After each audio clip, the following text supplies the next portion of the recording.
Selamat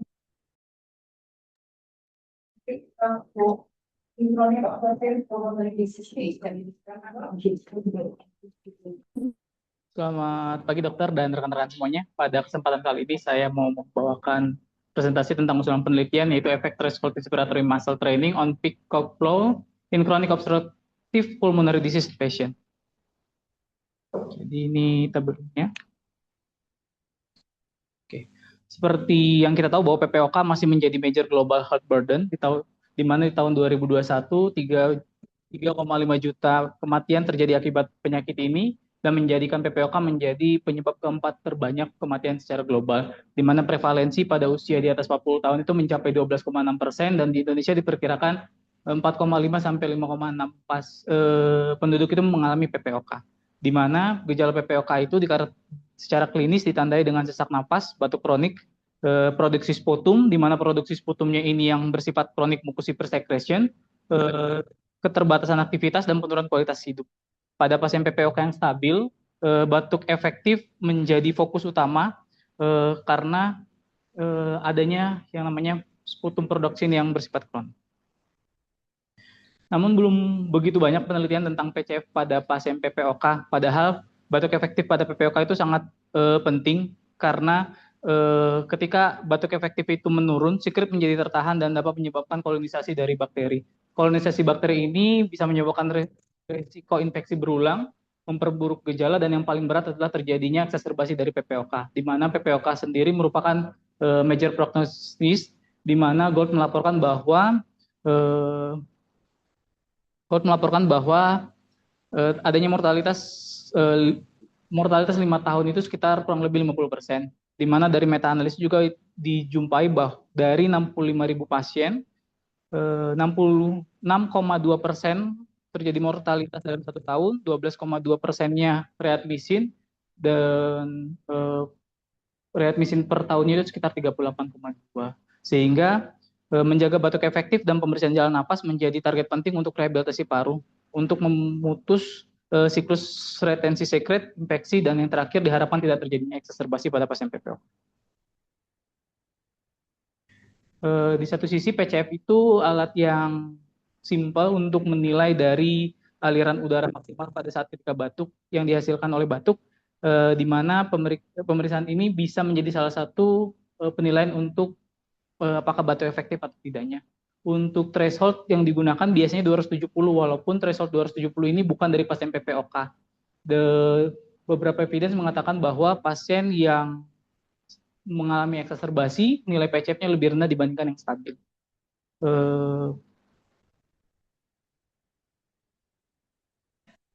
Secara biological perspektif, terjadinya batuk tidak efektif itu kenapa? Karena terjadinya pulmonary hyperinflation dan respiratory muscle dysfunction, di mana diafragma yang menjadi lebih rendah dibandingkan posisinya terjadi gangguan mechanical disadvantage dan juga adanya gangguan sistemik seperti systemic inflammation, oxidative stress, chronic hypoxemia, muscle remodeling, menyebabkan si kontraksi dari diafragma tidak optimal.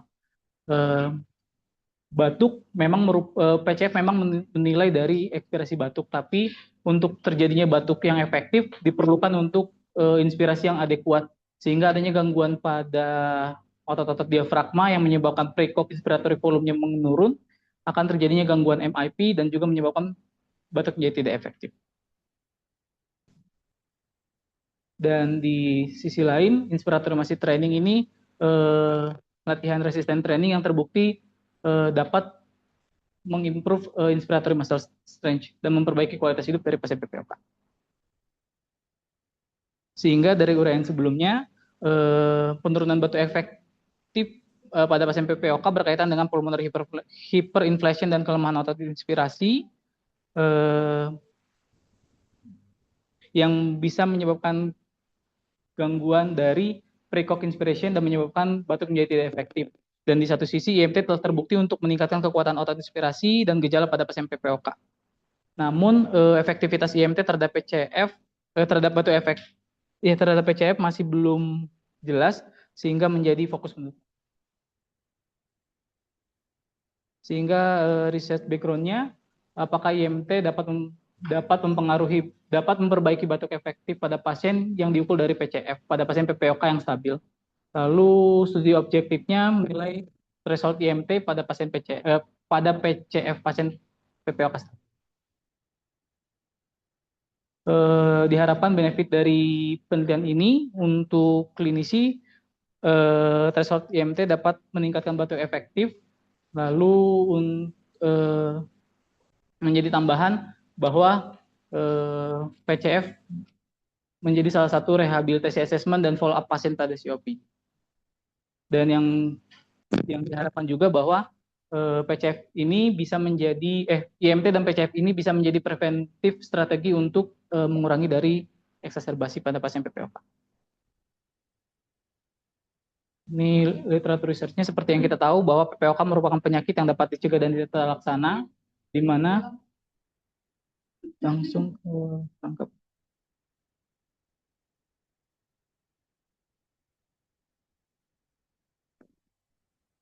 Baik, Dokter. Seperti yang kita tahu bahwa PPOK itu menyebabkan dua, adanya gejala sistemik dan ada gejala pulmoneri, di mana gejala pulmoneri itu terjadi progresivitas airway remodeling dan mucus hypersecretion yang bisa menyebabkan eh,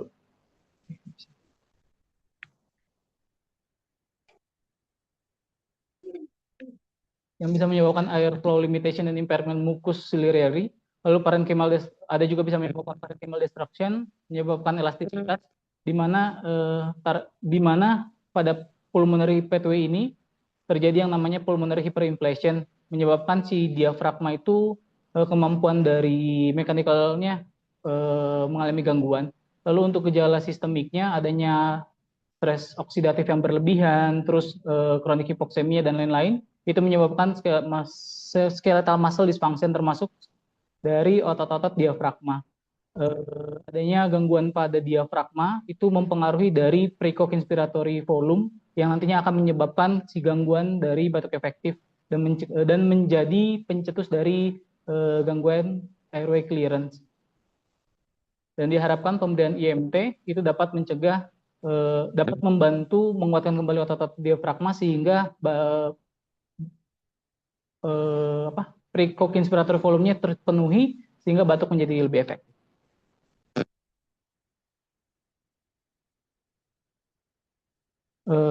Ini premis yang dibangun bahwa PPOK stabil ditandai oleh airflow limitation yang menetap. Kondisi ini menyebabkan air trapping dan pulmonary hyperinflation, di mana hyperinflation menyebabkan diafragma menjadi datar memendek, sehingga otot inspirasi, terutama diafragma, berada pada posisi mechanical disadvantage. Di mana premis 2, mechanical disadvantage ini diperberat oleh kronik inflamasi dan remodeling otot. Faktor-faktor tersebut berkontribusi terhadap penurunan dari kekuatan otot inspirasi yang tercermin melalui penurunan MIP dari pasien. Lalu premis selanjutnya, disfungsi otot inspirasi dapat menurunkan precoc inspiratory volume, di mana batuk efektif itu membutuhkan inspirasi yang adekuat sebelum fase kompresi dan ekspulsif, sehingga penurunan inspirasi dapat menyebabkan gangguan efektivitas batuk yang tercermin dari PCF yang menurun. Lalu premis yang keempat, IMT telah terbukti meningkatkan performa otot inspirasi pada pasien PPOK. Sehingga premis yang kelima, bila performa otot inspirasi meningkat, maka inspiratory preparation sebelum batuk membaik dan diharapkan bisa meningkatkan mengefektifkan batuk yang tercermin dari nilai PCF. Ini hipotesanya bahwa hipotesa nolnya tidak ada signifikan dari batuk efektif yang dinilai oleh PCF pada pasien stabil PPOK setelah pemberian IMT. Terus metodenya untuk kriteria inklusinya, pasien dikhususkan pada pasien COPD Gold 2, di mana rentang usianya 40 sampai 59 tahun, di mana nilai MIP yang menjadi kriteria inklusi itu di bawah 70, dan pasien berada kondisi stabil kurang lebih 4 minggu, paham dan mau untuk melakukan latihan dan juga bisa melakukan batuk manuver batuk dan bersedia dengan pem konsen. Lalu untuk kriteria eksklusinya adanya kontraindikasi dalam penggunaan IMT dan Spiro seperti abdominal surgery atau pneumotoraks. Lalu subjek penelitian mengikuti penelitian yang lain yang berhubungan dengan muscle training dan adanya gangguan neuromuskular bulbar ataupun laringeal yang dapat mengganggu si batuk dari si pasiennya. Untuk kriteria dropout-nya eh, pas subjek skip 3 kali secara berturut-turut dalam program training ataupun 5 kali berturut-turut dalam total trainingnya. Dan ada kondisi tertentu yang menyebabkan si pasiennya berhenti dalam penelitian. Di mana sampel size yang diambil setelah berkonsultasi dengan statistika diambil 11 subjek dan ditambahkan kurang lebih 10% dari dropout sehingga diambil 13 subjek penelitian. Ini material dan tools yang digunakan, di mana yang nantinya akan digunakan itu threshold inspiratory muscle training yang Philip dan juga untuk pengukuran dari PCF itu menggunakan Rosmax Peak Flow Meter menggunakan mouthpiece untuk menjaga tidak terjadi infeksi ke pasien yang lain. Lalu research metodenya menggunakan quasi eksperimental pretest dan post-test design, di mana hanya menggunakan satu grup, baik itu sebelum dan sesudah. Variable independennya menggunakan IMT yang threshold, dependennya diharapkan PCF-nya, dan compounding faktornya physical activity, lama dari penyakitnya, environmental faktornya, sama comorbidity.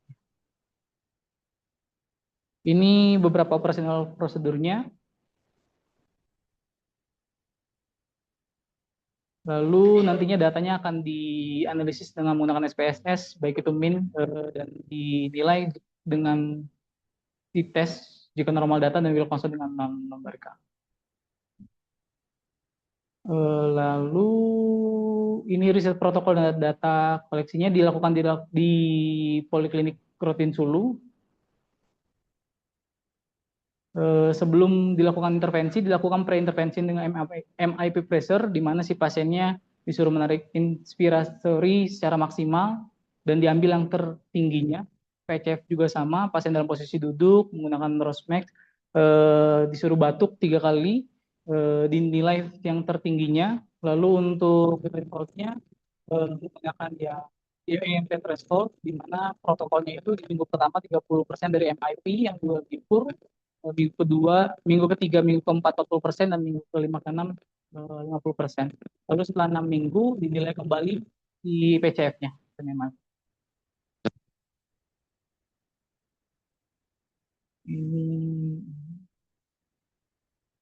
Sebelum dilakukan penelitian nanti mengambil etik dulu ke Unpad, lalu juga ke Rotin Sulunya.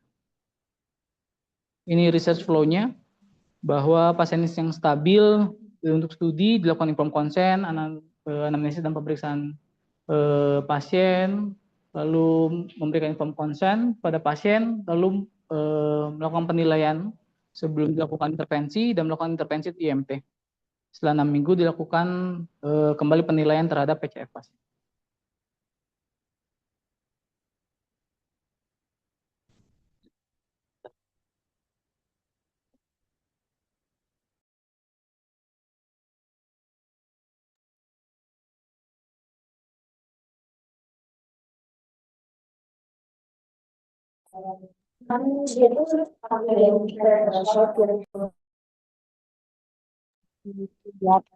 Di tiap orang di tiap sampel kan berbeda MIP-nya, itu bagaimana cara pengukuran MIP-nya pada sampelnya, sama mengapa dokter mau dikriteriain goalsnya yang stage 2 ya tadi ya.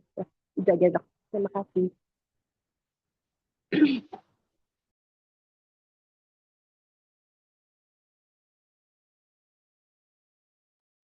Jadi pengukuran MIP-nya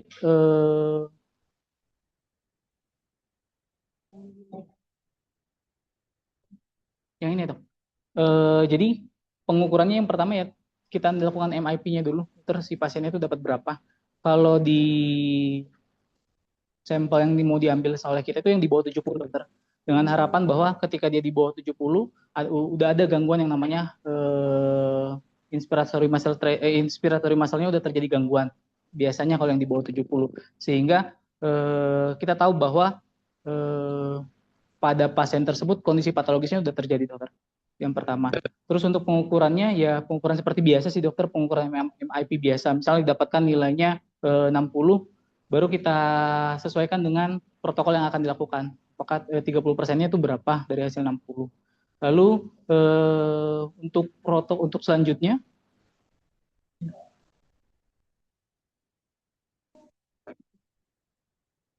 itu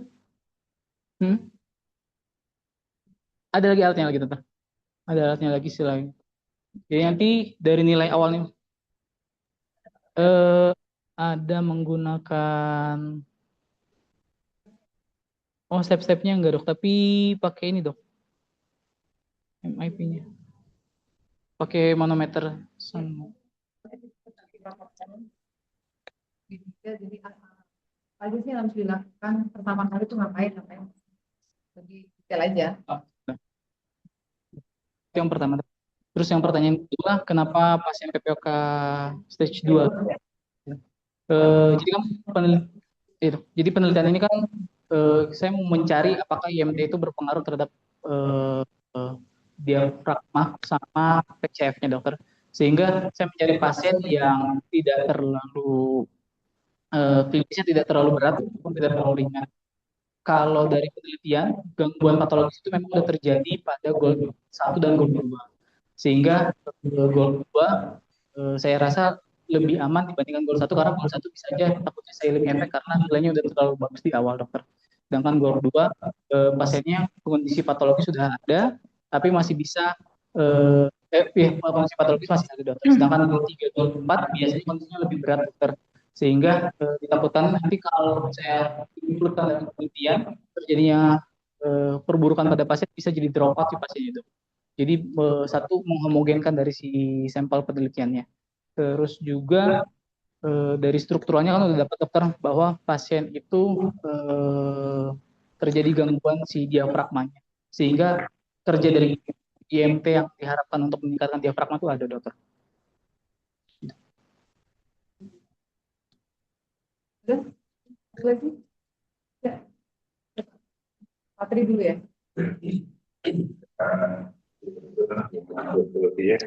Banyak untuk yang tadi progresivitas latihannya dok. Tadi kan ada dibagi minggu 1, 2, 30, 3, 4, 40. Apakah ada kemungkinan pasien tidak bisa mengikuti progresivitas dok? Kalau tidak, kalau misal pun ada, bagaimana dokter cara menangani? Baik dokter. Jadi progres latihan ini kan Kapan boleh dinaikkan barangkali aku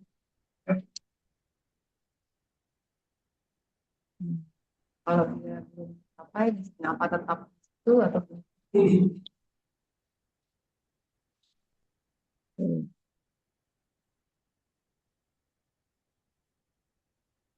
jadi kan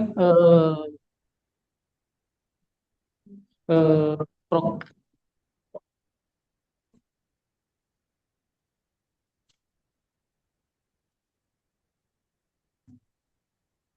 kenapa di 30 di awal itu? Bagaimana naiknya progresnya? Jadi sebenarnya masih bisa pasien tidak naik karena satu kondisi misalnya adanya ekserbasi ataupun yang lainnya dokter. Jadi untuk mencegahnya dalam 6 minggu itu kita terus dokter. Follow up. Kita follow up dokter. Gimana?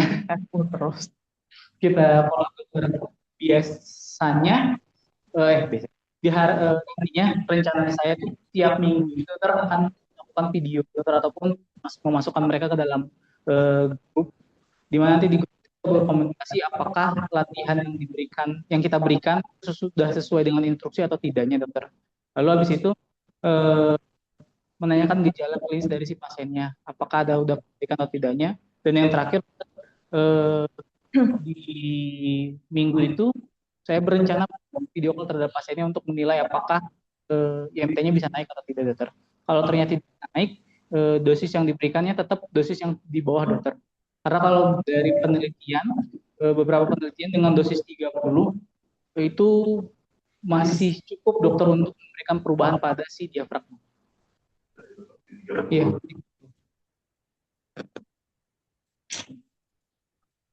nggak akan di DO ya. Kalau misalnya sampai minggu berikutnya Iya, masih dokter. 30 aja, tetap tetap masuk gitu.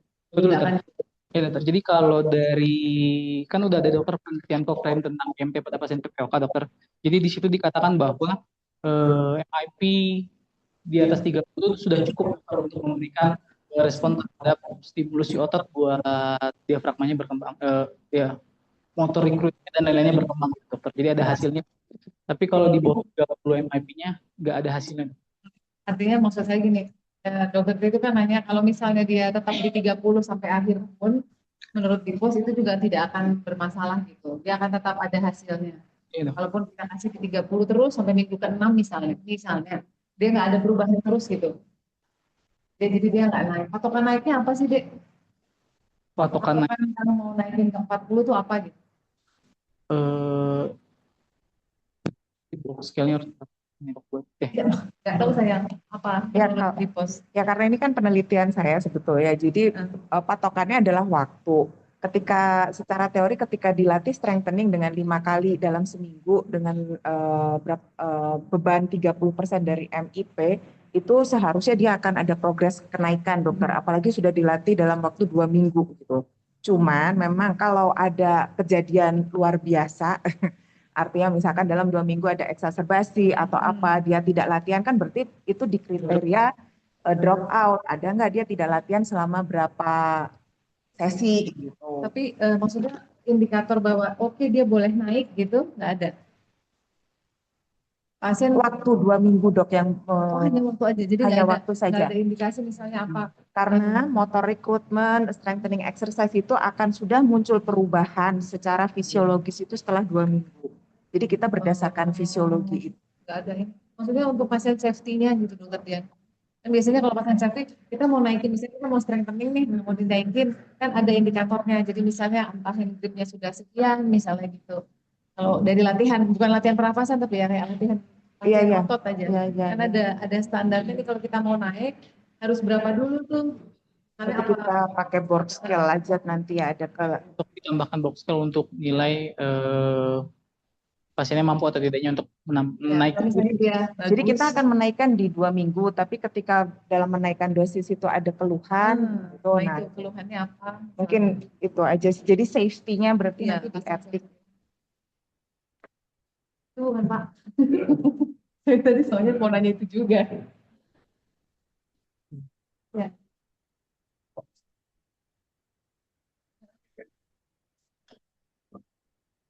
Di atas 30%, itu nasabah di bebannya naikkan. Dan itu menjadi hal yang heterogen nantinya. Oh, 30%, tapi misalnya 20%. Hasilnya nggak jadi bayar. Tapi kalau misalnya dievaluasi setiap 2 minggu, MIP-nya di minggu pertama segini, minggu ketiga segini. Tapi sama-sama 30%, 30% kan tetap naik sebenarnya. Ya. Itu lebih bisa terukur gitu. Dan nggak jadi balik. Patokannya, ada patokannya kan? Patokannya di mana tuh mau naikin itu lah intinya. Mau patokannya MIT, misalnya kayak tadi kan, yang di ya.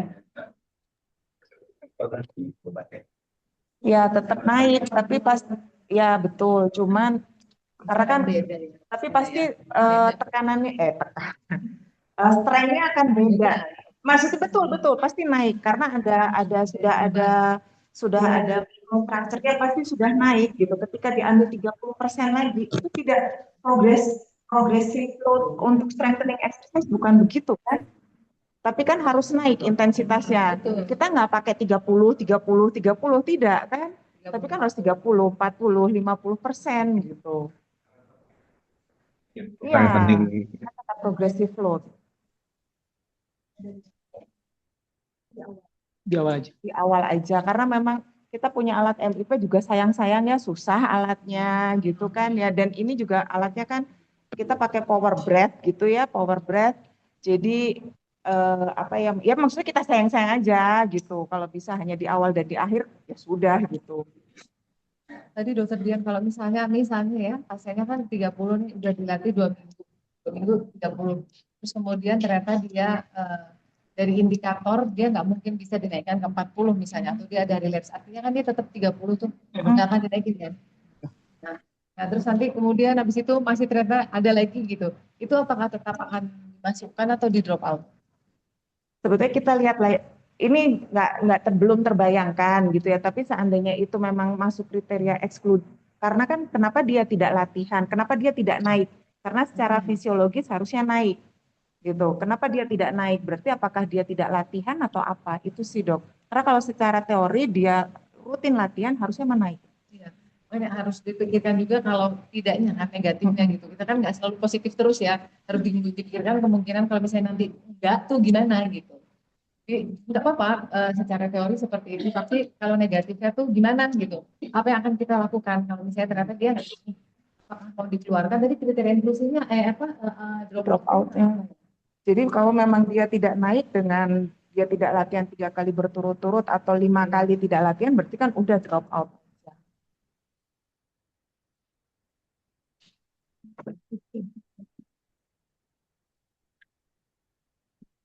Jadi kan dok, kalau ini kan resisten training ya dok.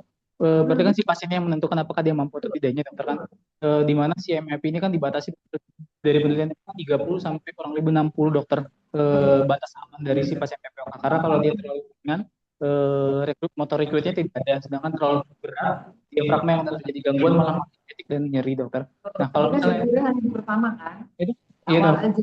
Nah tapi kan kalau misalnya ternyata dia di fase selanjutnya tidak bisa naik dan mengenai masuk ke kriteria dropout-nya dokter gitu. Kita bukan tidak bisa oh, oh iya makanya tadi saya bilang kalau dia nggak bisa naik tadi tuh loh kalau misalnya ada kan tadi saya bilang eh, ada nggak em, precaution kapan dia boleh naik untuk pasien safety ya untuk pasien safety. Nah oh oke misalnya mau pakai board oh ternyata boardnya nggak tercapai gitu kan tadi pertanyaannya apakah akan naik atau tetap tapi kan tadi pertanyaannya tetap di 30 aja tapi berarti pasiennya tetap dikasih latihan Itu berarti. nggak akan dikeluarin. Oke, nah terus ternyata nanti minggu berikut kan udah 2 minggu lagi nih, udah Iya. 2 minggu ternyata masih nggak bisa naik juga. Nah itu apakah akan masih tetap Include. dihitung atau di exclude? Mungkin ya kalau itu terjadi ya gitu ya, karena saya positif thinking sih, maksudnya dengan pengalaman. Kalau misalkan nanti itu terjadi ya mungkin kita exclude aja ya, karena ada sesuatu harusnya kenapa dia tidak naik. Gitu.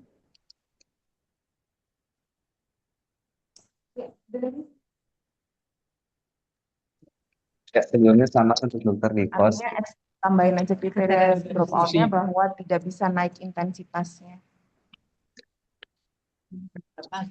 Ya di minggu kedua. Iya, dok. Saya mau bertanya untuk yang kriteria inklusi. Tadi kan ada disebutkan di situ bahwa kondisi secara klinis stabil paling tidak 4 minggu terakhir. Jadi sebenarnya untuk apa yang menentukan stabil ini siapa? Apakah dari dokter pulmonya atau bagaimana? Atau dari peneliti sudah menentukan kriteria pasien stabil itu apa saja? Seperti itu kan tadi belum disebutkan. Terus yang kedua yang mau saya tanyakan adalah jika pada saat sudah dicari apa namanya pasien dengan kriteria inklusi ini, tapi dilakukan pemeriksaan PCF awal didapatkan nilai sudah 270, apakah dia dimasukkan ke sampel atau tidak? Seperti itu. Apakah nanti peneliti hanya menilai perubahan dari value dari PCF-nya dari 270 menjadi apakah menjadi naik atau tidak seperti itu? Atau mau menilai dari berdasarkan kriteria misalnya tadi kriteria kemampuan batuknya dari pembagian stage-nya itu misalnya dia di bawah 100 segala macam seperti itu ya. Itu terus kemudian satu pertanyaan terakhir untuk yang masih berkelanjutan bahwa uh, apakah dari uh, medikamentosa pada pasien ini bisa mempengaruhi dari kondisi penelitian seperti itu. Jadi misalnya peneliti sudah melihatnya apakah pasien mendapatkan terapi inhalasi dari spesialis paru secara rutin atau tidak. Tapi kan biasanya pada PPOK dengan Gold 2 kan pasti mendapatkan terapi inhalasi. Dan misalnya dia mendapatkan bronkodilator beserta dengan kortikosteroid, apakah menjadi pertimbangan seperti itu? Terima kasih dokter.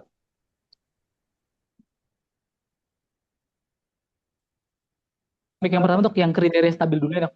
Jadi sejauh ini yang saya pikir, yang saya diskusikan itu dokter, kriteria stabil ini ketika pasien itu tidak terjadi eksacerbasi dalam 4 minggu dokter. Kalau dari GOLD itu kan dikatakan dokter bahwa stable COPD itu refer to clinical condition which patient do not experience acute worsening respiratory system requiring additional treatment. Jadi pasien-pasien ini pengobatannya tidak bertambah baik itu medikamentosanya ataupun tidak ada rawatan akibat dari si PPOK-nya dok. Sejauh itu batasan yang saya gunakan untuk pasien PPOK stabil dokter. Lalu untuk nilai PCF kalau misalnya di atas 70 ya dokter ya. Eh, Kalau dari data COPD sih sebenarnya nggak ada dokter yang menyatakan cut off bahwa PPOK itu berapa nilai PCF-nya dokter. Tapi kalau dari rata-rata Indonesia yang dilakukan oleh dokter Nuri, dokter itu nilainya sebenarnya di atas itu dokter sekitar PCF normal pada orang dewasa itu di usia 41 sampai 70 itu sekitar 390 sebenarnya dokter. Jadi kalaupun memang ternyata di 200 pasien ini sudah dapat 270, eh, sejauh ini yang saya akan tetap dimasukkan dokter. Sejauh ini. Walaupun sebenarnya tetap yang saya nilai itu di awal MIP-nya dokter. Karena yang diharapkan dari penelitian ini kan IMT terhadap diafragmanya dokter. Gitu. Karena sebenarnya seperti yang tadi dokter bilang bahwa batuk itu kan banyak pencetusnya, bukan hanya pre, bahkan glotis yang bisa buat menutup atau tidaknya dan juga eksklusif yang terakhirnya si abdomennya gitu dok. Nah ketika dia dibatasi di MIP-nya, dibatasi di situnya, kan penelitian tentang diafragma dengan MIP kan sudah banyak ya dok, dan mengatakan bahwa memang MIP ini bisa mencerminkan kekuatan otot diafragma. Jadi inklusi yang saya bawa ini yang MIP-nya dokter, sedangkan untuk PCF-nya tetap saya akan ambil untuk yang 270. Lalu yang selanjutnya yang medikamentosanya dok ya, apakah berpengaruh atau tidak? Jelas dok bahwa si medikamentosa itu akan sangat berpengaruh terhadap si pasien dokter. Makanya salah satu compounding faktor yang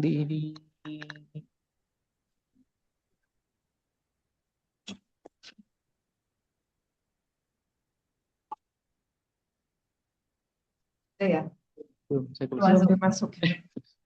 di disease duration sama medikamentosa dok, nanti saya tambahkan karena penggunaan dari steroid jangka panjang juga kan bisa buat si muskuloskeletalnya jadi dysfunction. Terus pertanyaan terakhir itu yang oke. Nanti saya tambahkan untuk yang confounding buat medikamentosa. Ada lagi di sana habis. Di sisi kanan.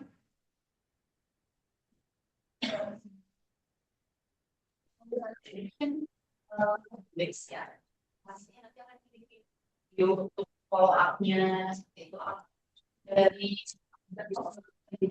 ada di prosesnya. Kalau kita kasih tutorial dulu nanti jadi pasti ya, tapi kan semua pasien saat bikin video dengan sama yang sesuai kita mau, jadi gimana saya kontrolnya apakah nanti kalau minta direvisi ternyata nggak bisa terus apakah di proses dari rumahnya atau minta pasiennya ke rumah sakit atau gimana? Terima kasih untuk pertanyaannya dok. Jadi sebelum kita melakukan latihan, sebelum diberikan program itu kan dok diberikan latihan dulu, dan kita harapin bahwa si pasien karena dia home based dokter tetap caregiver itu dilibatkan dokter, jadi tidak bisa sendiri, apalagi pasien-pasien caregiver dilibatkan dokter. Lalu untuk yang terpikir oleh saya sementara ini dok membuat satu grup dok, dan kita kirimkan instruksi pemberian IMT, video IMT yang betul dulu dokter kepada pasien. Apa yang target dari harapan dari pasiennya, apakah narik nafas atau ngeluarinnya dokter. Nah, terus apakah kalau misalnya ternyata dikirimkan video dan ternyata salah, karena kurang lebih kan pasien rencana kan 13 dokter, jadi masih bisa saya pegang kalau misal pun harus di video call pasiennya untuk memberikan instruksi yang benar dokter. Bukan bikin video tapi video call. Enggak dok, kalau misalnya memang kan awalnya itu minta video dok. Kalau misalnya ternyata salah bisa di video call buat feedback ke si pasiennya bahwa cara pelatihan IMT kurang tepat. Daerah depan. Ya. Itu ngirim videonya di akhir minggu. Eh, Di awal tuh kan di udah awal. kita latih dulu dok. Jadi pas pasien datang kita latih dulu kan.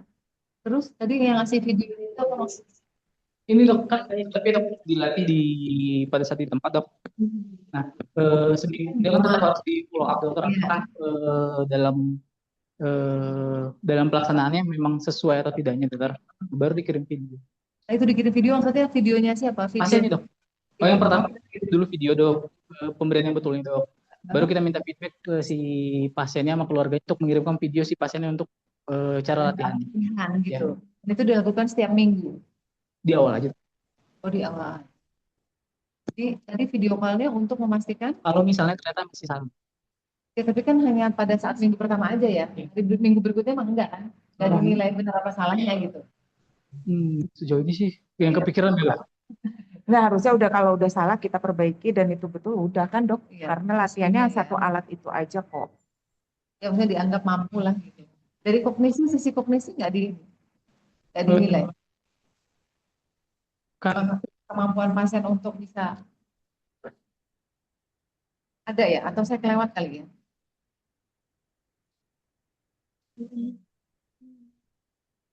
tadi sih hanya mampu melakukan sih dok. Iya. Karena kan secara kalau sejauh ini sih kan kalau PPOK murni saja nggak ada riwayat stroke mah ya. Karena kan stroke-nya juga dikeluarin kan di kriteria exclude gitu. Jadi kognisi mah insya Allah mah aman. Hanya mampu mengikuti instruksi saja dok.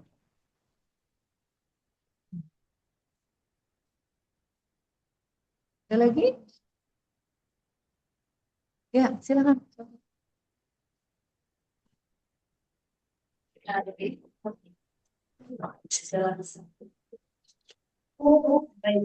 Perlu diberikan kayak schedule atau kertas logbook, betul dokter, logbook untuk pasiennya itu. Jadi pasien itu juga kita bisa melihat adherence pasien, juga pasien itu jadi punya eager untuk menyelesaikan latihannya per minggunya gitu dok. Dengan dia ngeliat oh hari ini udah latihan, hari ini latihan, berarti dia harus melanjutkan sampai selesai gitu dok. Jadi itu lebih dari buat Dok.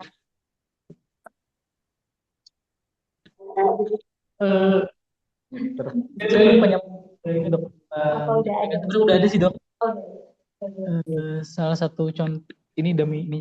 Rencananya memang si setiap pasien itu akan diberikan dokter dokter untuk tadi kan ada protokol 30, 40 sama 50 dokter. Jadi nilai di thresholdnya itu udah kita tuliskan bahwa untuk minggu minggu kedua misalnya menggunakan 9, baru nanti minggu ketiga minggu keempat itu naik 40% dari awal tuh jadi berapa gitu, dokter. Emang udah rencananya mau ke situ.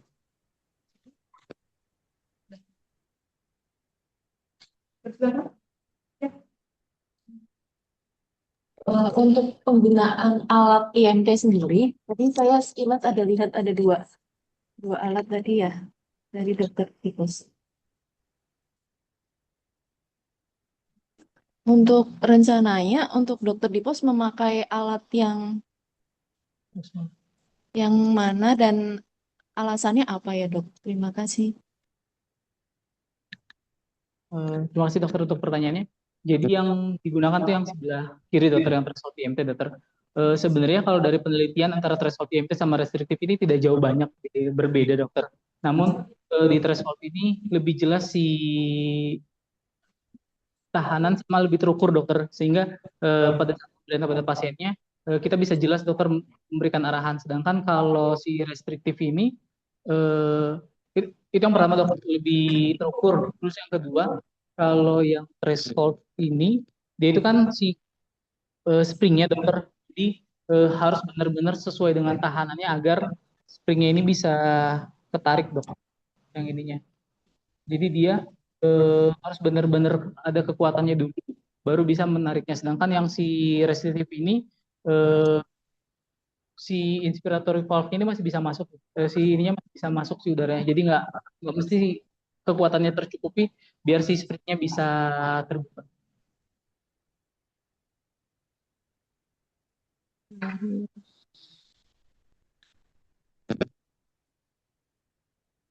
Jadi yang diambilnya yang threshold, dok.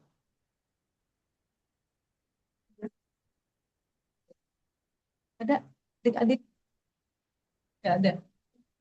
Oke, penguji ya, dokter Deka. Deka ada di Ada di Zoom. Dok, izin saya lagi mau naik lift, boleh eh, ini yang lain dulu boleh, Dok? Bentar. Mungkin Lagi naik lift, dokter.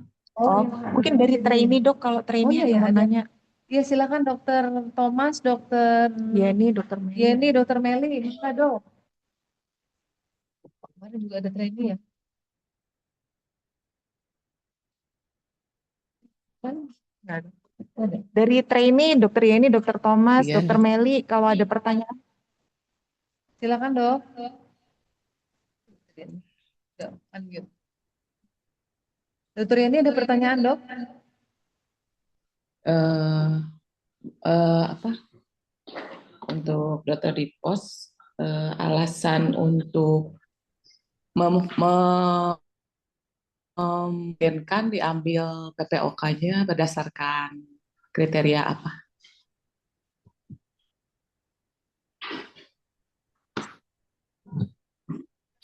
Oh iya iya. Baik dokter, untuk ngambil dia PPOK yang gold itunya ya dokter ya? Iya dok. Dokter Yeni maaf boleh diulang dok? Ya, jadi untuk menghomogenkan subjek penelitian, dokter di pos eh, berdasarkan apa pasien PPOK-nya. Ya, dokter.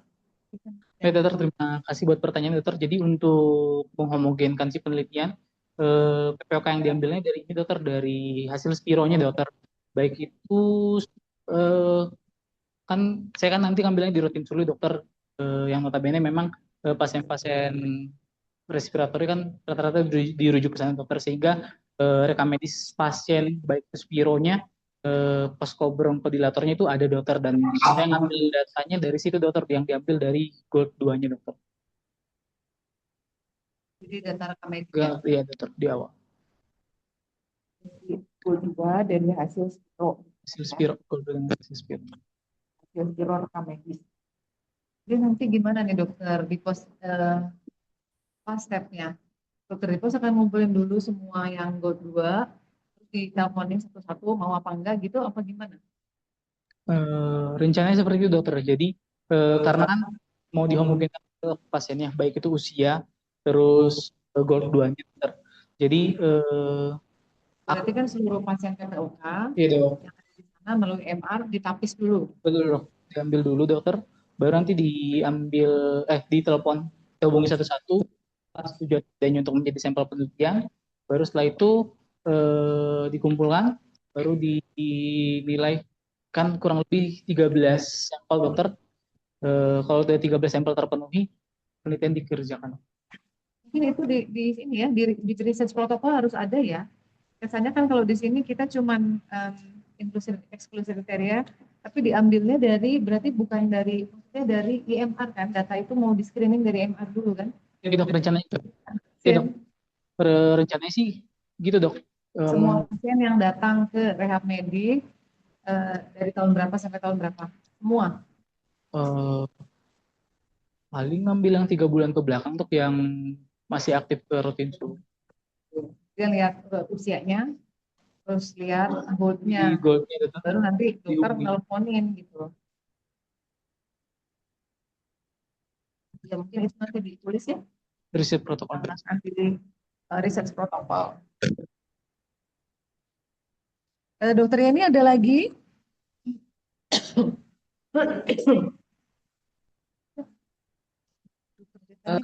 Cukup dok, terima kasih. Terima kasih dok. Tahu, saya ada apa?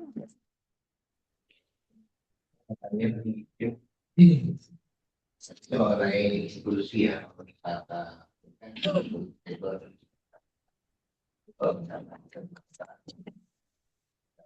Sudah cukup Ramadan. Atau di habis atau ditunggu loh. Kan 4 minggu nih. Ini semua itu sampai sembuh. Beres. Atau dia habis itu betul-betul clear. Tidak ada masalah apapun di 4 minggu sebelumnya. Dan yang stabil berarti. Yang 4 minggu full yang ini dok, dia tidak ada keluhan dok, karena kan salah satu yang menyebabkan nantinya si PCF bisa turun kan si obstruksi jalan napas ya dokter. Gitu. Jadi kalau misalnya yang masih belum stabil dan masih ada infeksinya, misalnya ada demamnya yang kita curigai bahwa di situ masih ada gejala infeksinya, takutnya nanti si PCF-nya terganggu, terganggu nilainya karena kondisi si pasiennya dokter. Gitu. Iya dok. Tidak ada demam terutama demam sama rawatan. Stabilnya apa sih Dek? Boleh dilihatin nggak? Kriteria pasien yang stabil itu apa gitu?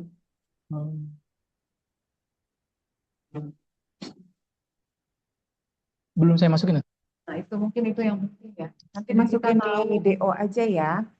Iya, jadi kita tahu stabil. Berarti di luar itu nggak bisa ikut gitu kan? Sama ya. Betul. Itu penting.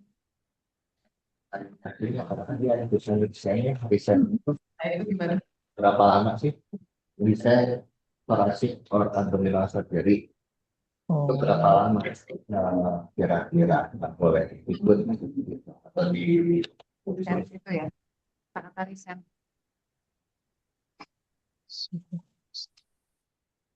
bilang saya Atau 1 bulan kali. bulan ikut yang di atasnya Atau gimana? jadi dihitung 2 bulan. Nanti saya coba cari lagi dok buat literatur yang mengatakan bahwa setelah operasi itu si pasiennya bisa menjadi sampel penelitian atau tidaknya dokter. Karena kalau dari thoracic sama jadi kan yang diharapkan dok pure dari prekopnya dok yang mengganggu PCF-nya dok. Karena kan kalau udah dia ada gangguan dari thoracic sama abdominal surgery kan berarti kan otot-otot ekspirasinya ikut terlibat dalam makan si PCF-nya dok. Itu sih alasan kenapa tadi dijadikan kriteria eksklusi dok. Cuman untuk durasi waktunya memang belum saya cari. Ya aja biar fix ya. Kalau misalnya operasinya yang dikatakan resign itu apa 6 bulan terakhir, 1 bulan terakhir gitu ya, atau apa yang diperkirakan akan mempengaruhi hasil lah. Resign ya diperjelas aja kata-kata resign. Yang eksklusi yang kedua bukan partisipasi yang ada surat masuk ini. Jadi kalau udah tercipta, berarti apakah memang hasilnya itu belum murni baru? Kalau di Robin itu saya atau apakah memang ya karena pasti udah dikasih latihan dong. Apakah menjadi mau jadi kan atau tetap masuk tapi dengan memperhitungkan tadi komponen faktornya jadi masuk sebagai eksklusi.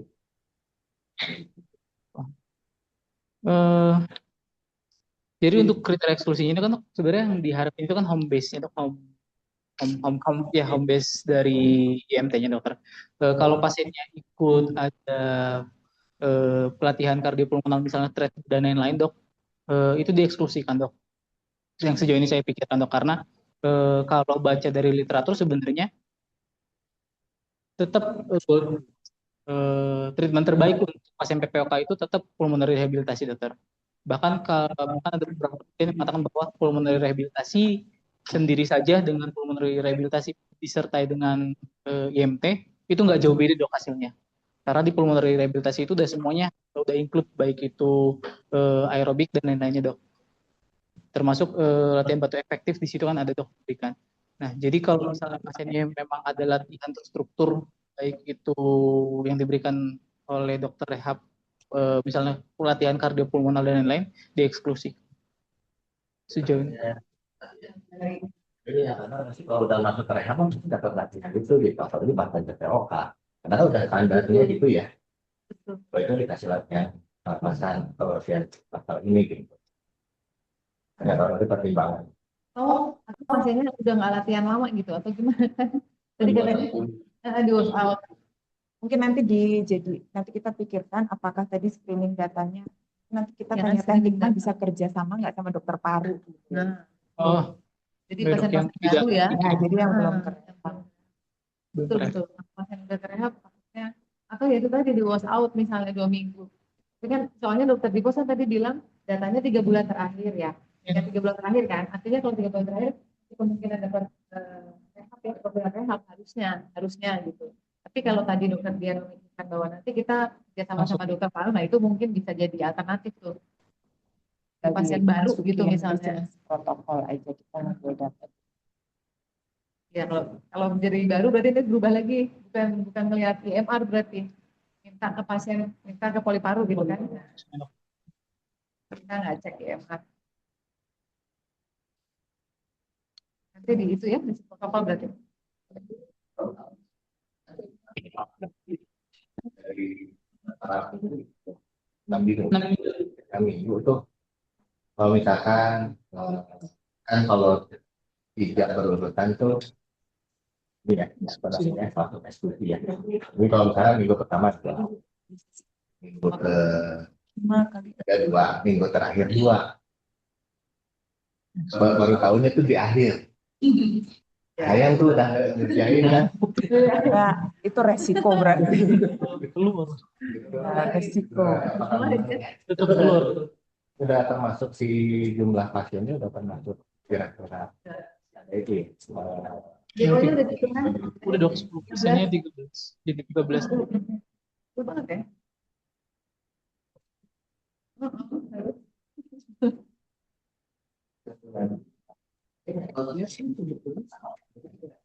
Di tabelnya itu tidak di 1, 2, 3, 4, 5, 6 ada metodenya masing-masing.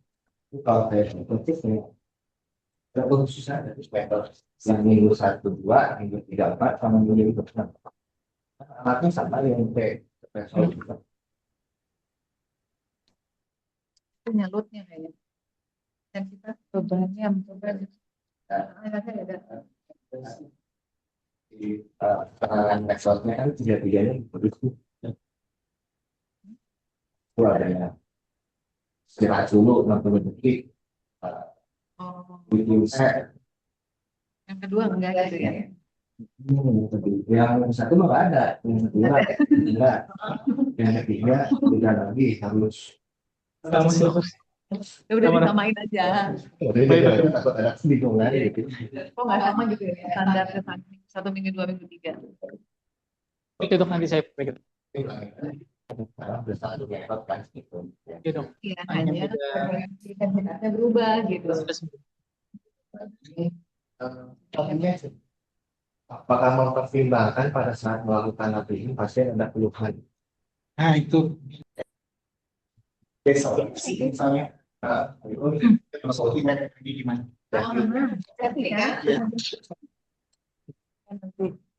Sejauh ini sih belum.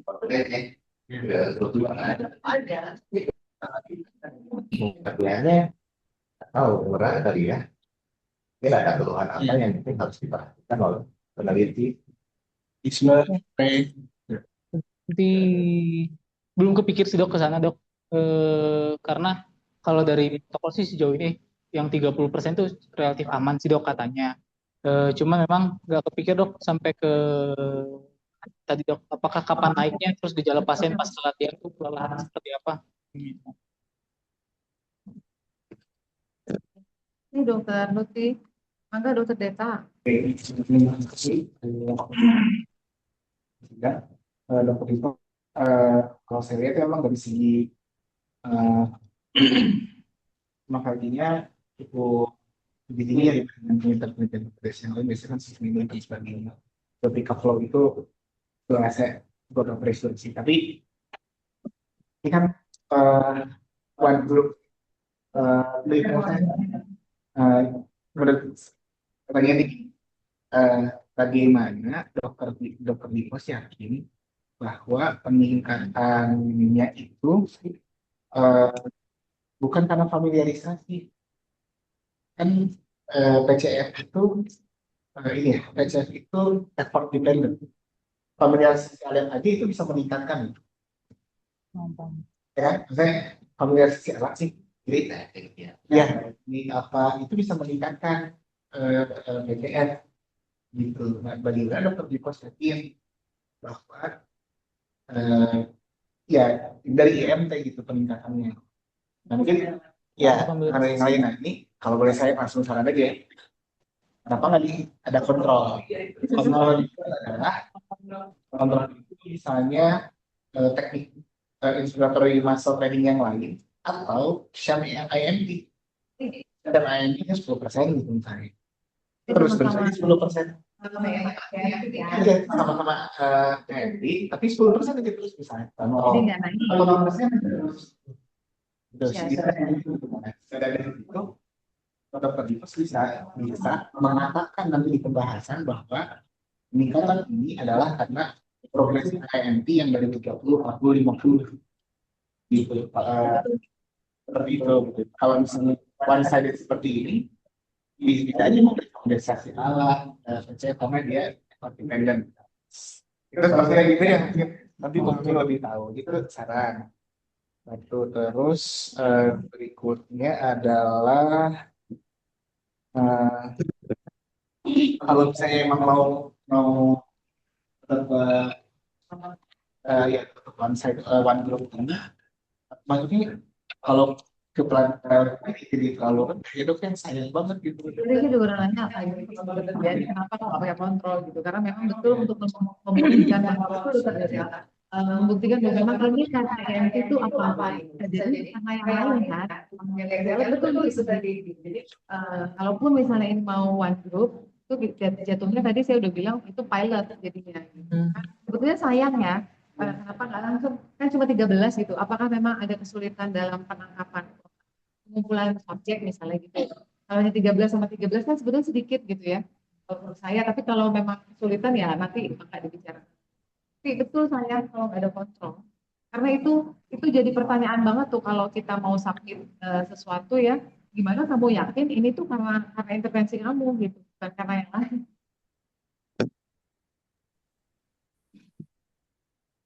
Nanti saya diskusikan dok.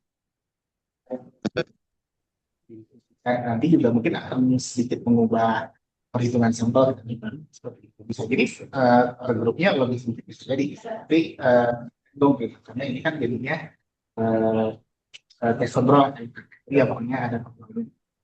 Terus mungkin ini sedikit saran aja untuk jadi hipotesisnya itu kan dari GMT ke characteristic strength, preparation, effectiveness gitu, terus PCR-nya meningkat. Sebetulnya peningkatan itu juga tidak diukur dalam volume awalnya berapa, ya kan? Respiratory volume awalnya berapa. Sebenarnya nggak perlu diukur, nggak apa-apa, cuman di set aja bahwa aparatur seperti itu ya kayak efek dari lung volume, fungsi diafragma sendirinya itu sebetulnya ikut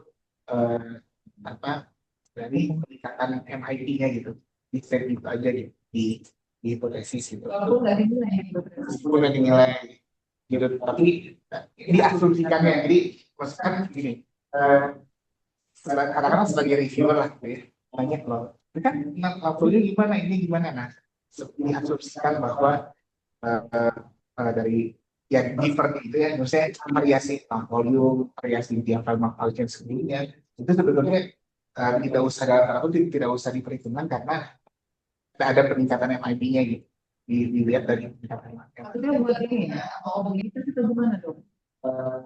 Enggak sih dok, dari segi patofisiologi peningkatan PCFI aja sih dok. Kan sebenarnya kekuatan diafragma sebelumnya kita nggak ngukur kan?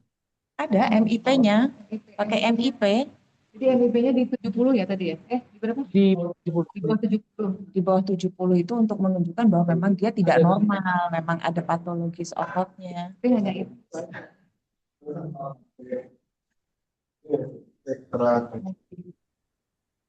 Terus sample size itu pakai S-nya penelitian sebelumnya ya? bukan Satu di Indonesia. kalau nggak salah. Nah kalau saya S-nya 1, Emang belum pernah ada penelitian segini ya? Kalau KMT, Chef, pada pasien PPO nggak?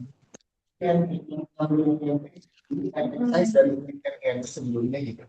Soalnya kalau satu banget jadinya besar statistik ya. Mungkin nggak terlalu banyak, tapi secara kekuatan statistik dalam sampel itu mendingan dari efek size dari IMT sebelumnya, nggak usah IMT PDF nggak apa-apa gitu. Atau kalau ada penelitian sedikit, jadi mungkin saran. Terus pakai Anova ya? Iya dok. Nah, atau PDF aja ya kenapa mesti apa gitu simplifikasi aja ke tes gitu. Kalau distribusi normal, kalau nggak distribusi normal Wilcoxon, oke. Itu.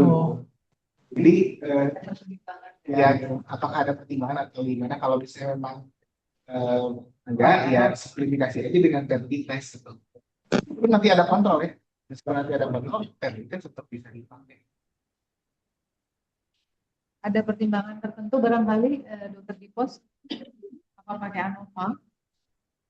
Kemarin sih belum ada sih dok, belum ada yang diskusi lebih lanjut ke statistik masalahnya. Nanti coba saya obrolin ke statistik. Daripada Nova ya dok. Ini kan purposing sampling ya. Ini purposing sampling. Sebetulnya purposing sampling nggak masalah sih dok, tapi karena di dalam tanda kutip akan lebih lebih sophisticated kalau ada ditingkatkan lagi. Tekniknya mungkin sama. Jadi bilang aja bahwa ini consecutive sampling of eligible patient. Jadi kan kalau purposing sampling saya ya cuma Ya, karena tadinya memang mau ambil GDM tadinya. Jadi ya dari tadi tapi nggak tahu nanti mau berubah lagi kali mau pakai poli dari polikon baru. Tadi kan kita ininya belum tahu ya nanti mau diputuskan lagi mau itu. Pokoknya itu. Karena tadi pertanyaan dokter Lutfi, kalau misalnya yang diambil itu pasiennya apakah sudah dapat pelatihan atau belum? Kalau di 3 bulan terakhir artinya kemungkinan sudah dapat. Padahal di sini tidak mendapatkan structure pelatihan gitu. Jadi tadi ada pertimbangan dari dokter Dian mau ambil dari polipoli. Kalau ambil dari polipoli mungkin beda lagi kan pendekatannya. Kayak tadi confounding kayak pemakaian obat. Ya, memang tadi belum ya, belum masukin. Ini dengan PCF itu outcome yang sama atau emang PCF sebagai primary outcome? Ya, selain paling outcome kan di state aja, di state bahwa PCF primary outcome, secondary outcome-nya MIT. MIT hanya untuk screening awal kan? Screening awal. Ya, atau pokoknya State ya, bawah. Makanya kan MIT juga diukur kan? Di awal aja tapi iya kan di awal kan, di akhir nggak diukur kan? Ya untuk homogenitas bahwa dia ada kerusakan dan untuk menentukan dosis. Dan menentukan dosis. Kalau dulu banyak di Novinsu ya. Apa? Dulu banyak. Novinsu banyak. Maksudnya kan memang mengambil satu kriteria gold saja itu menjadi homogenitas. Tapi burdennya itu di jumlah pasien. Kalau 13 sih kayaknya insya Allah bisa. Apa tadi? Tapi kalau jumlahnya mintanya banyak kayaknya enggak, karena kan Rotin Sulu itu juga udah rujukannya. Pasti yang ke sana kan 3-4 paling kalau ngomongin itu ya, ngomongin sebagai rumah sakit rujukan gitu. Tapi kalau masih sampel sedikit sih bisa gitu. Makanya itu juga pertimbangan kenapa nggak pakai kontrol juga, dan ini juga pohon penelitian ini kan sama apa ya, mirip dengan Yudi gitu kan ya. Jadi tujuannya adalah pemberian IMT di sini adalah untuk prevent. Karena ada harapannya dengan menguatkan otot pernapasan itu tuh mencegah, bukan ya, bisa nggak lebih progresif gitu loh. Karena kalau pulmonary rehabilitation dari penelitiannya Bunga sama Tri itu sendiri pulmonary rehabilitation udah sangat bagus gitu loh. Jadi makanya tadi juga di exclude-nya kalau sudah mendapat pulmonary rehabilitation kita exclude gitu. Itu misalnya gitu dokter, kalau misalnya tadi kontrolnya adalah dengan IMT yang 10% gitu. Itu kan sebetulnya nggak masalah ya kalau kalau menurut saya. Jadi dia Iya, nggak tapi dapat jumlah sampelnya dok nanti yang mau di itu dok. dikecilin gitu. Ya. Kalaupun saya ada kontrol, si sampelnya jadi berapa? Yang gitu Mau ya. melaksanakan Kalau Yudi tuh pakai USG diafragma dok outcome-nya. Oh, Jadi itu kan IMT melatih kekuatan otot, terus dilihatnya pakai itu ya. pakai USG dan itu betul-betul melatih kekuatan otot. Nah di sini nanti kemampuan batuknya. Jadi kalau saya sih itu kontrol ya. Nah itu krusial. Kepentingan kontrol lain apa coba? Tahu nggak di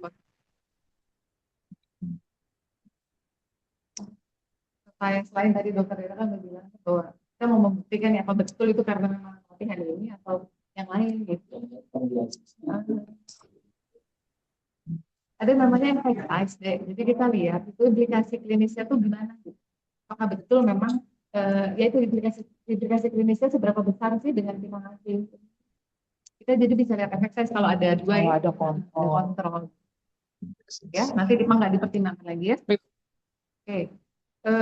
Dari saya sih ini tadi Deta udah ini dokter di pos. Jadi selamat ya sudah sampai ke tahap ini bisa penelitian. Tadi kan PCV ya, PCV itu kan masih jarang dipakai ya. Itu kenapa ya dok? Gitu. PCF. PCF, Dok. PCV. Jadi sebenarnya kan PCP ini kan untuk expiratory sel sebenarnya rata-rata dok. Jadi banyak penelitian itu lebih ke neuromuskular dokter. Misalnya kayak pasien-pasien myasthenia dan SGI itu pakai PCF. Sedangkan untuk pasien PPOK yang lebih dinilainya itu lebih ke outcome si ini dok, si klinis dari si pasien yang CAT-nya dokter. Karena kan si obstruksinya kan nggak akan berubah. Ya betul betul. Obstruksinya kan tidak akan berubah. Jadi yang dicari dari penelitian-penelitian orang tuh biasanya luaran dari klinisnya si pasiennya. Apakah sesaknya berkurang yang di CAT-nya dok. Nah, sedangkan untuk PCF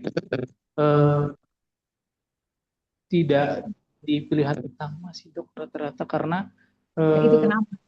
dan saya nggak tahu dok. Cuman memang salah satu faktornya dok, Apakah obstruksi tidak? itu kan bisa buat gangguan juga dok. Gitu. Sedangkan dan obstruksi pada PPOK kan Kenapa tidak berubah terus tidak kan dok yang goalnya itu kan ada 4 dok.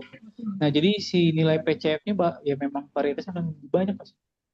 Saya pikirkan sejak apa udah pernah maksudnya gini dia dibandingkan dengan karena kan tadi gini di depan ya mudah-mudahan saya nggak salah nangkep ya di depan itu dikatakan bahwa PCF itu untuk COPD belum ada cut off-nya. iya dok Ya, ada cut off buat ini memang belum terstandarisasi untuk dipakai di PCF. Ya, sebetulnya itu kan juga kebaruan ya. Dari situ dia udah kebaruan gitu. Cuman masalahnya adalah kalau dia memang bukan gold standar untuk apa menilai di COPD, apakah sudah pernah ada penelitian yang lain yang udah pernah dokter di pos baca? Si PCF ini sensitivitasnya seberapa besar sih untuk menilai batuk? Sensitivitas atau spesifisitasnya gitu. Barangkali pernah baca gitu dok. Sehingga dokter bilang, oke ini cukup kuat kok untuk bisa menilai apa outcome dari latihan ini gitu.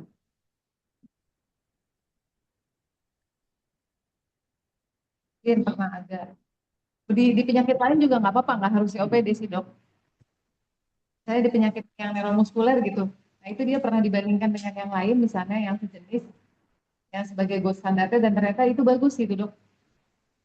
kalau baca secara itu sih dok yang buat ngebandingin apakah si PPF ini lebih baik dibandingkan lain belum dok belum belum ada baca karena kan pengukuran batuk itu dok bisa dari flow-nya bisa dari pressure sama EMG dok sama sound analysis kalau nggak salah cuman untuk ngebandingkan mana yang lebih baik apakah dia dari flow-nya dari pressure gastriknya atau dari sound analysisnya belum baca lebih lanjut sih dok apa yang jadi mana yang lebih superior dibandingkan yang lain. Ya. Di penyakit lain, maksudnya nggak harus COPD. Yang tadi kan ini PCF ini dipakainya di neuromuskuler ya, udah ada cut-off-nya kan. Nah selama ini kalau di neuromuskuler si PCF itu ininya apa bandingannya apa gitu? Kalau di belum baca. Ya, nanti mungkin lihat lagi ya. Nah, itu yang pertama. Kemudian tadinya saya berpikir gini, Kalau kita belum cukup yakin ini bisa, maksudnya sensitivitas spesifitasnya kita nggak tahu gitu ya. Eh, Biasanya kalau untuk mengukur hasil latihan itu selain PCV pakai apa ya? PCF. Kalau pada pasien COPD.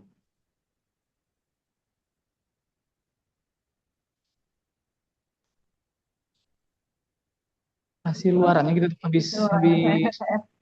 Dan PCF. Apa pakai 6 minute misalnya atau apa?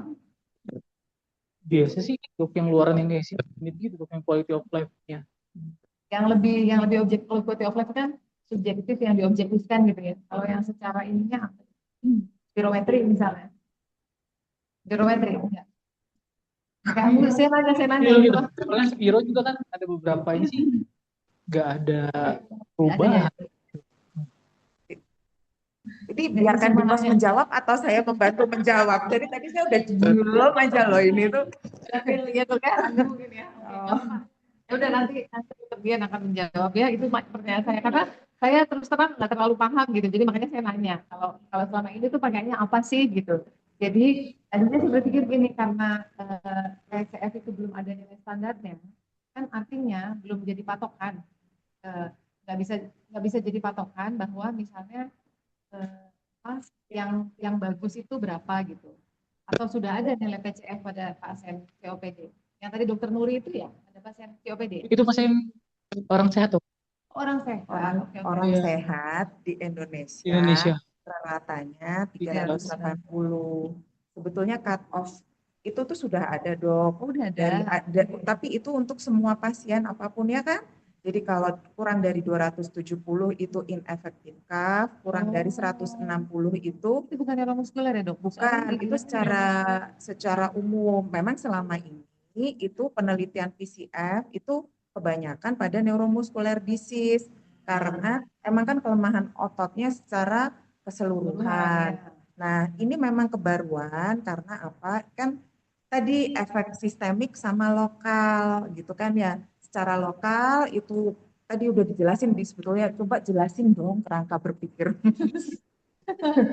Sudah dibikin. Ada pulmonary, ada sistemik, ya kan pulmonary salah satunya mechanical disadvantage, gitu ya, diafragmanya kerjanya nggak optimal, ditambah systemic inflammation, itu bikin muscle wasting, jadi di situ ada kelemahan dari otot diafragma, makanya kita ingin melatih secara khusus di otot diafragma, harapannya ototnya kan kuat, terus juga nanti berarti kan kuat untuk proses inspirasi, ekspirasi gitu ya, recoilnya jadi lebih bagus karena recoil itu pasif, jadi ekspirasinya lebih baik, diukur dengan kemampuan batuknya lebih baik juga, diukur dengan PCF, harapannya itu mencegah eksaserbasi lebih sering, karena kalau kena eksaserbasi kan pasti banyak sekret, batuk-batuk, ketika PCF-nya rendah, kemampuan batuk rendah kan dia rentan terkena eksaserbasi lebih sering gitu. Makanya ini sebagai tindakan preventif. Berarti sebenarnya PCF-nya juga bukan kebaruan ya? Nggak kebaruan PCF-nya.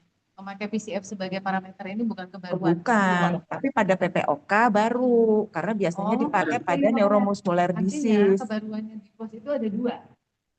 Yang satu latihannya, yang satu alat ukurnya. Kalau latihannya mah udah sering dok, IMP. Berarti justru alat ukurnya? Iya. Tapi biasanya kalau itu dibandingkan sama standar ya? Kan jadinya outcome baru gitu. Maaf ya kalau saya salah. Kalau outcome baru itu biasanya kan diuji sama yang standarnya pakai apa. Sehingga nanti dia bisa bilang bahwa oke, ini bagus nih karena sama dengan standarnya. Gitu. Itu enggak? Kalau itu suatu alat baru loh, suatu parameter baru. Kalau misalnya itu sudah terbukti di restricted lung disease lain, sebetulnya apa masih perlu ya? Dan yang lainnya juga kan restricted kan? Oh iya, ini kan obstruksi. Beda. Iya dong, makanya ini sebetulnya target saya pun juga nggak perlu pakai kontrol dulu, karena kan ini memang pilot study dulu gitu kan ya. untuk lebih baiknya apa namanya? Ya maksudnya tidak mempersulit PPDS saya dan juga nanti ke depannya kan untuk anak penelitian yang lain. Jadi sebetulnya apa ya? Tadi ya tujuannya adalah untuk mencegah progresivitas gitu loh, untuk mencegah eksaserbasi lebih Betul, tapi sering kan gitu. kalau baca ininya, baca apa introduction-nya itu bahwa PCF ini baru loh kalau untuk COPD, gitu kan? Oh, Jadi tadi makanya saya bilang ini yang mau dibikin kebaruannya itu apanya? Apakah PCF-nya sebagai COPD itu baru untuk COPD itu baru atau apa latihannya? sebenarnya sih dok, yang tadinya diharapin di saya dok, eh, IMT-nya di dijadi IMT-nya ini dijadikan pulmonary prevention dok. Di Tapi alat ukurnya baru gitu. untuk alat Bukan ukurnya sih baru, sebenarnya bukan baru, tapi maksudnya bahwa ini tuh baru ada loh penelitian PCF, ada COPD kan? ya, jadi bukan alatnya baru. Betul, betul. Tapi selama ini kalau misalnya latihan diukurnya pakai apa yang standar? Tadi makanya saya nanya. Pakai sebenarnya sih Yang kalau standar pakai apa? latihan, kalau nilai batuk efektif kan salah satunya tuh pakai PCF berenang. Selain PCF ada nggak? Monograf sih. kalau kemampuan batuk yang paling visible dilakukan memang pakai PCF. Selain itu ada nggak? Ya itu tadi disebutkan pakai IMG atau mau mengukur kekuatan otot ekspirasi. Itu gaster dok. Ya, tapi kan itu tidak Yang standar dan standar. nggak ada dok ya PCF itu. PCF itu? Iya. Nah, berarti sebetulnya itu artinya Dikos juga tidak usah memberikan itu suatu kebaruan kan artinya. Karena kalau di introduction-nya itu bilang bahwa selama ini kita belum pernah loh mengukur luaran itu PCF itu untuk pasien COPD gitu. Jadi saya di sini jadi confused, ini sebenarnya yang mau ditunjukkan kebaruan ininya kan si PCF sebagai luaran COPD pada latihan ini atau justru latihan ini bisa memprevent gitu. Mungkin kebaruannya itu latihan ini bisa memprevent Iya, bukan itu. outcome PCF-nya ya. Karena di introduction ada bilang kan PCF selama ini tuh tidak pernah dipakai untuk COPD gitu. Terus sih nanti ya mungkin di intronya diperbaiki ya, supaya kita lebih fokusnya ke latihan. Kita nggak mikir dan state bahwa memang standarnya untuk batuk itu dinilai pakai PCF itu harus di state tuh di situ. Jadi karena kalau nggak salah ada kata-kata selama ini hanya dipakai di penyakit neuromuskuler. Jadi saya berpikir bahwa berarti untuk COPD mah baru gitu ya. Jadi bahwa gold standar pengukuran batuk gitu ya itu menggunakan PCF. Ya, jadi nggak usah ada kata-kata bahwa ini belum pernah dipakai di COPD gitu ya.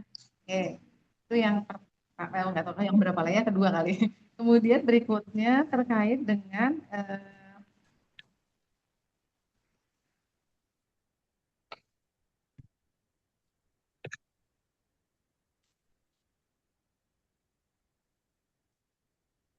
tadi udah ya sampel udah.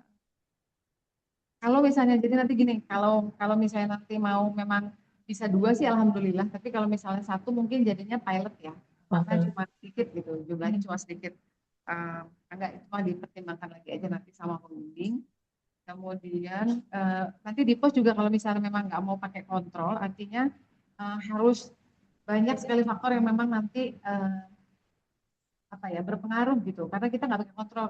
Jadi kemungkinan yang akan mempengaruhi hasil tuh harus betul-betul dipertimbangkan. Mungkin akan lebih banyak lagi justru confoundingnya karena nggak ada kontrol gitu ya. Tuh kemudian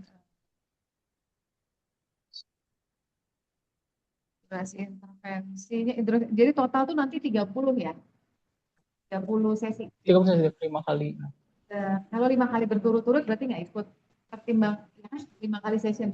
3 kali berturut-turut, 5 kali nggak ikut dimanapun. Ya, di eksekusi. Ada pertimbangan kenapa 5 kali deh?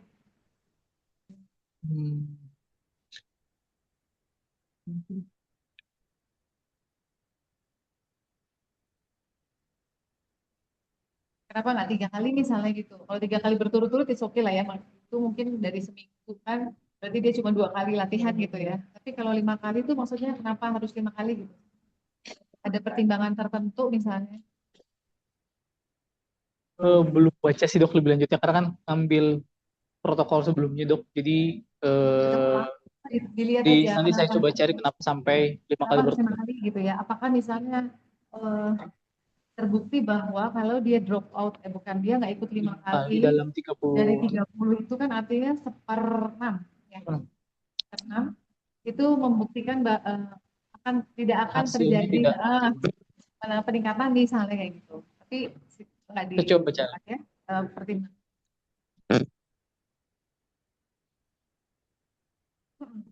Oh, 3 kali 6, 18. Nggak apa-apa. Iya.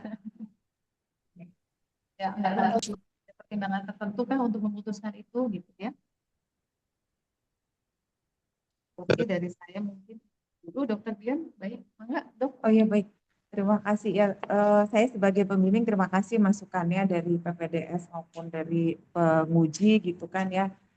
Jadi lebih terbayangkan lagi nanti yang dihadapi seperti apa gitu ya. Karena kalau memang sejauh ini sih harapannya mah baik ya, positif terus gitu ya. Tapi tadi makasih Dokter Irma kalau negatif gimana. Jadi nanti akan dipikirkan juga terus. Untuk safety tadi memang harus kita pikirkan ya, karena kan jadi pas saat video call tetap keluhan subjektif harus ditanyakan ya. Biasanya juga pasiennya rata-rata kalau PPOK gitu kan punya pulse oximetry gitu ya dok, kalau udah tahu sendiri gitu. Tapi ya dok, tapi kalau goal 2 ini biasanya kalau udah berat sih mereka punya sendiri ya, tapi kalau goal 2 itu saya juga belum tahu ya, karena kan keluhannya masih nggak terlalu berat ya, nggak terlalu berat gitu ya. Jadi nanti bisa jadi nggak punya ya. Bisa jadi nggak punya dan mungkin juga belum sampai desaturasi banget ya. Ya karena kan secara patologi belum terlalu rusak gitu belum ya. terlalu rusak gitu loh dok. Kemudian tadi ya makasih dok untuk pertimbangan kontrol, tapi ya memang sejauh ini sih saya memikirkannya tidak pakai kontrol dulu ya dok, mungkin dengan resiko ini adalah pilot study gitu. Jadi rencana saya pun kalau nanti publikasi hasil DIPOS sama hasil Yudi akan saya gabungkan gitu kan ya. Tapi Yudi juga nggak pakai ini ya? Nggak pakai kontrol ya, karena tujuannya tadi adalah untuk mencegah progresivitas dan eksaserbasi gitu dulu, karena kalau ada pulmonary rehab itu sudah bagus sekali, itu udah penelitian Dokter Tri dan Bunga. Bukan itu Dokter Tri, maksudnya tadi justru kontrolnya itu yang pakai IMT tapi yang nggak naik. Jadi ya tadi pertimbangannya jumlah sampelnya dok. Oh jumlah sampel. Ya itu dokter, tapi ya itu sih sejauh ini sih masih tidak pakai kontrol, terus lagi mungkin nanti dihitung lagi untuk sampel size-nya ya, dan penulisan kebaruan PCF di PPOK itu mungkin yang harus diperbaiki ya, biar nggak misunderstanding itu.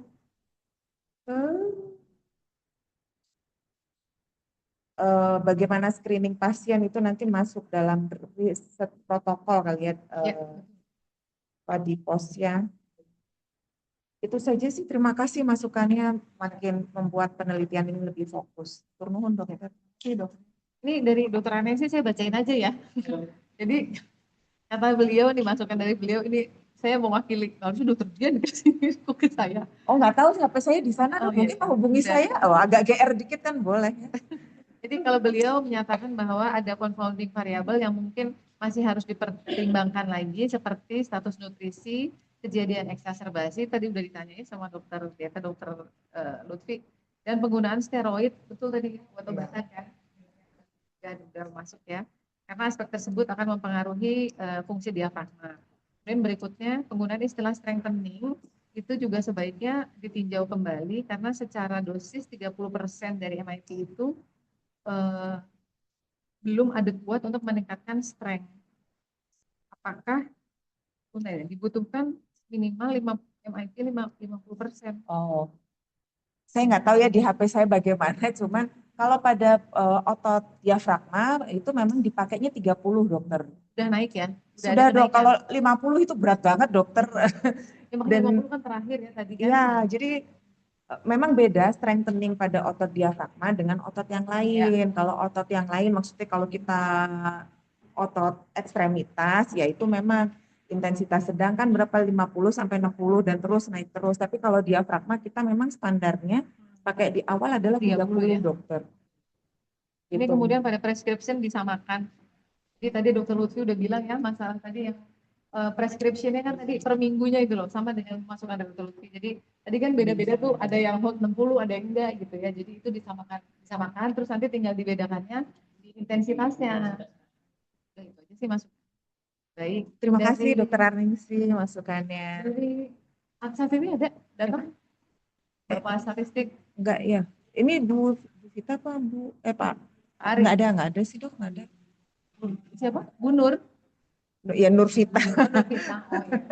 Oke, ya. Enggak ada dok. Ya, ya. Oke. Ya, ini kita pause dulu ya. Kita kasih close dulu buat di pause ya.